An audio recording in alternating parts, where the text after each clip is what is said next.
ಇನ್ನು ಬಿಗ್ ಬಾಸ್ನ ಈ ಸೀಸನ್ ಬಗ್ಗೆ ತುಂಬಾ ನಿರೀಕ್ಷೆ ಇದೆ ಅಂತಿದ್ದಾರೆ ಮಾಜಿ ಸ್ಪರ್ಧಿ ಚೈತ್ರಾ ಕುಂದಾಪುರ. ಟಿವಿನ ಜೊತೆ ಮಾತನಾಡಿದ್ರು.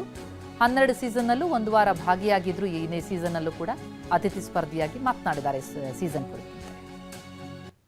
ಈಗ ಕೊನೆ ಹಂತದಲ್ಲಿ ಗಿಲ್ಲಿ ಮತ್ತು ರಕ್ಷಿತಾ ಶೆಟ್ಟಿ ನಡುವೆ ಬಿಗ್ ಫೈಟ್ ಇದೆ ಅಂತಲೇ ಎಲ್ಲರೂ ಕೂಡ ಮಾತಾಡ್ಕೊಳ್ತಿರುವಂಥದ್ದು. ನೀವು ಆ ಒಂದು ಬಿಗ್ ಬಾಸ್ ಮನೆಯಲ್ಲಿದ್ದವರು ಏನು ಹೇಳಿಕೆ ಇಷ್ಟಪಡ್ತೀರಾ? ಇದನ್ನು ನಾವು ಬಿಗ್ ಬಾಸ್ ಮನೆ ಒಳಗಡೆ ಇದ್ದಾಗಲೂ ಹೇಳಿದ್ವಿ. ಏನಂತ ಕೇಳಿದ್ರೆ, ಯಾರು ವಿನ್ನಿಂಗ್ ರೇಸಲ್ಲಿ ಇರ್ತಾರೆ ಅಂತ ಸುದೀಪ್ ಸರ್ ನಮಗೊಂದು ರಿಪೋರ್ಟ್ ಕಾರ್ಡ್ ಕೊಡೋದಕ್ಕೆ ಹೇಳಿದಾಗ ನಾವು ಸ್ಪಷ್ಟವಾಗಿ ಹೇಳಿದ್ವಿ, ಗಿಲ್ಲಿ ಆ್ಯಂಡ್ ರಕ್ಷಿತಾ ವಿನ್ನಿಂಗ್ ರೇಸಲ್ಲಿ ಇರ್ತಾರೆ ಅಂತ. ಸೊ ಅದ್ರ ಪ್ರಕಾರನೇ ಆಗ್ತಾ ಇದೆ. ನೀವು ಕಂಡಾಗೆ ರಕ್ಷಿತಾ ಶೆಟ್ಟಿ ಹೇಗಿದ್ಲ ಅಂತ ಹೇಳಿ? ಇಲ್ಲ, ಅವಳು ಚೈಲ್ಡಿಶ್ ಖಂಡಿತವಾಗ್ಲೂ. ಅವಳು ತುಂಬ ಮೆಚೂರ್ಡ್ ಹುಡುಗಿ. ನೋಡಿ, 24-25 ವಯಸ್ಸಿನ ಹುಡುಗಿ ಅವಳ ಯೋಚನೆಗಳು ಎಷ್ಟು ಮೆಚೂರ್ಡು. ಜೊತೆಗೆ ಅವಳು ಜೀವನದಲ್ಲಿ ಅವಳಿಗಿರೋಷ್ಟು ಕ್ಲಾರಿಟಿ ಬೇರೆ ಯಾರಿಗೂ ಇಲ್ಲ ಅನ್ಕೊಳ್ತೇನೆ. ಅವಳು ಯಾವಾಗಲೂ ಹೇಳ್ತಾ ಇದ್ಲು ಒಳಗಡೆ, ಅವಳು ಮುಂಬೈನಲ್ಲಿ ಒಂದು 50 ಲಕ್ಷ ರೂಪಾಯಿ ಕೊಟ್ಟು ಒಂದು ಮನೆ ತಗೊಂಡಿದ್ದಾಳೆ. ಸೊ ಇವತ್ತಿಗೆ 24-25 ವಯಸ್ಸಿನ ಯಾವ ಮಕ್ಕಳು ಅಷ್ಟು ಯೋಚನೆ ಮಾಡ್ತಾರೆ? ಸೊ ಅವಳಿಗೆ ಆ ಲೆವೆಲ್ನ ಕ್ಲಾರಿಟಿ ಇದೆ. ಅವಳು 15 ದಿನ ಉಡುಪಿನಲ್ಲಿ ಇರ್ತಾಳೆ, 15 ದಿನ ಮುಂಬೈನಲ್ಲಿ ಇರ್ತಾಳೆ. ಅವಳು ಲೋನ್ಸ್ಗಳನ್ನು ಹೆಂಗೆ ಕಟ್ಟಬೇಕು ಅನ್ನೋದ್ರ ಬಗ್ಗೆ ಪ್ಲ್ಯಾನ್ ಮಾಡ್ತಾಳೆ. ಸೊ ಈ ವಯಸ್ಸಿನ ಎಷ್ಟೋ ಮಕ್ಕಳಿಗೆ ಇಲ್ಲದೆ ಇರೋವಂಥ ಕ್ಲಾರಿಟಿ, ಮೆಚುರಿಟಿ ರಕ್ಷಿತಾ ಡೆಫಿನೆಟ್ಲಿ ಇದೆ.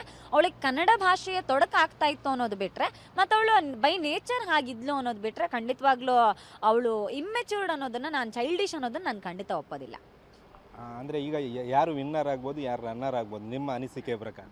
ಇಲ್ಲ, ಆ ಐಡಿಯಾಸ್ ನನಗೆ ಇನ್ನೂ ಇಲ್ಲ. ಯಾಕಂದರೆ ಇದು ಎಕ್ಸ್ಪೆಕ್ಟ್ ದ ಅನ್ಎಕ್ಸ್ಪೆಕ್ಟೆಡ್ ಸೀಸನ್. ಬಹುಶಃ ಬೇರೆ ಯಾವ ಸೀಸನ್ ಆದರೂ ದಿಢೀರ್ ಅಂತ ನಾವು ಹೇಳ್ಬೋದಾಗಿತ್ತೋ ಏನೋ. ಆ್ಯಂಡ್ ನಿನ್ನೆಯ ಪ್ರೋಮೋದಲ್ಲಿ ಸುದೀಪ್ ಸರ್ ಸ್ಪಷ್ಟವಾಗಿ ಹೇಳಿದ್ದಾರೆ, ವಿನ್ನರ್ಗೂ ರನ್ನರ್ಗೂ ತುಂಬ ಕಡಿಮೆ ಅಂತರ ಇದೆ ಅಂತ. ಸೊ ಆ ಕಡಿಮೆ ಅಂತರ ಇದೆ ಅಂತ ಹೇಳಿರೋದು ಒಂದು ರೀತಿಲಿ ಆತಂಕನ ಸೃಷ್ಟಿ ಮಾಡ್ತಾ ಇದೆ. ಸೊ ಯಾರು ವಿನ್ ಆದರೂ ಖುಷಿನೇ ನನಗೆ.